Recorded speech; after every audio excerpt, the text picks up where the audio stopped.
Hello friend, welcome to cine woodhub one channel. आज हम बात करेंगे करिश्मा कुदरत का 1985 की हिंदी भाषा की भारतीय फिल्म है जो सुनील हिंगोरानी द्वारा निर्देशित है, जिसमें मिथुन चक्रवर्ती, रति अग्निहोत्री, शक्ति कपूर और सईद जाफरी के साथ मुख्य भूमिकाओं में धर्मेंद्र और अनीता राज हैं। विजय एक सरल चित विधुर है जो अपनी अविवाहित बहन राधा और अपनी विधवा मां के साथ भारत के एक छोटे से ग्रामीण शहर में रहता है। राधा की शादी जल्द ही सब इंस्पेक्टर राज से होने वाली है। एक दिन विजय कुख्यात डाकू भगत सिंह द्वारा एक छोटे बच्चे की हत्या को देखता है और उसे डांटता है। नतीजतन भगत और उसके गिरोह ने उसे बुरी तरह पीटा और विजय की मां द्वारा माफी मांगने के बाद ही उसे जान से बख्शा। लेकिन लाला दयालुराम ने भगत को यह सुनिश्चित करने के लिए काम पर रखा कि विजय और उसका परिवार शहर छोड़ दें, और जब वे मना करते हैं तो विजय का अपहरण कर लिया जाता है, उसे बुरी तरह पीटा जाता है और मरने के लिए छोड़ दिया जाता है। और दूसरी तरफ से फरार अपराधी और हत्यारा करण, जो विजय का हमशक्ल था, विजय को बेहोशी की हालत में पाता है और उसकी पहचान करने का फैसला करता है, उसे चाकू मारता है और उसे एक चट्टान के ऊपर से फेंक देता है। फिर करण अपने परिवार के साथ रहने चला जाता है। करण के यहाँ रहने का मकसद सिर्फ विजय के नाम पर छिपना है जब तक कि पुलिस उसकी तलाश बंद न कर दे। किसी ने भी विजय में आए बदलाव को नहीं देखा।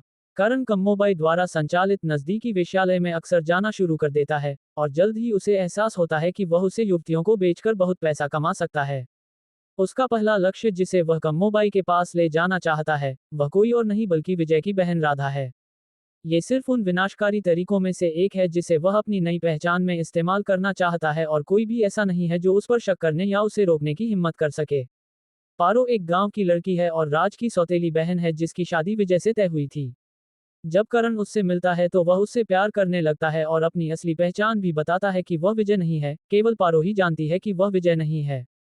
दूसरी तरफ पुलिस विभाग भी करण के अचानक गायब होने से हैरान है। एक दिन भगत सिंह अपने गिरोह के साथ आता है और करण को विजय समझकर उसे पीटने की कोशिश करता है। करण को भगत सिंह के बारे में पता नहीं था। राज और करण दोनों इकट्ठे होते हैं और उन्हें वहां से भागने पर मजबूर करते हैं। करण भगत सिंह की एक आंख पर गोली मार देता है और वह अंधा हो जाता है। कुछ दिनों बाद राज विजय के चेहरे को देखता है और उसे शक होता है कि वह करण है। मंदिर में करण पारो से शादी करने की कोशिश कर रहा था। अचानक राज अपने विभाग के साथ आता है और उसे गिरफ्तार कर लेता है और पारो से कहता है कि वह विजय नहीं बल्कि करण है जो उसके जैसा दिखता है। पुलिस के सामने करण अपने बारे में कुछ नहीं जानने का नाटक करता है। करण अपने हाथ पर डुप्लीकेट फिंगरप्रिंट लगाता है और पुलिस से बच निकलता है।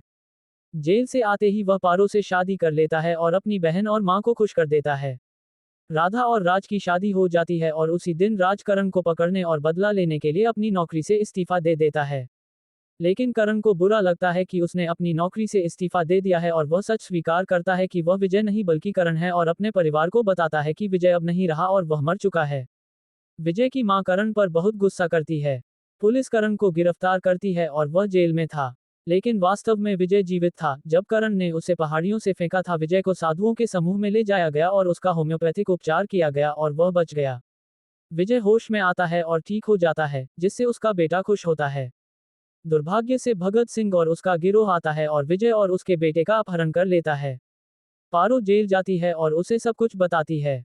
करण जेल से भागने की कोशिश करता है लेकिन पुलिस उसके पेट में गोली मार देती है, लेकिन वह बच निकलता है और घायल अवस्था में भगत सिंह के पास आता है ताकि विजय और उसके बेटे को बचा सके।